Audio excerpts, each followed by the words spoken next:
Ils se sont donc mis d'accord pour un futur accord.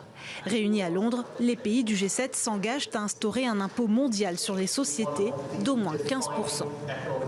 Je suis ravi d'annoncer aujourd'hui que les ministres des Finances du G7 sont parvenus, après des années de discussions, à un accord historique visant à réformer le système fiscal mondial pour qu'il soit adapté à l'ère numérique.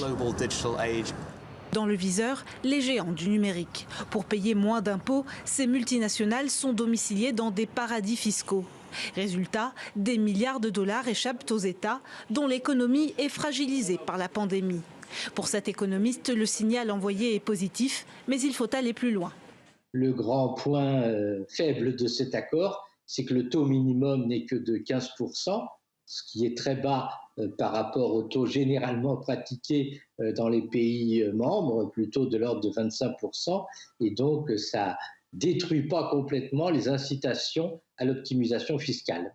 Grand défenseur du projet, le ministre français de l'économie Bruno Le Maire a salué 4 ans de combat sur Twitter. Des négociations relancées par le président américain Joe Biden, plus favorable au multilatéralisme que son prédécesseur Donald Trump. Mais pour les 7 puissances, rien n'est encore gagné. Un accord plus concret est attendu lors du prochain G20 des ministres des Finances en juillet à Venise.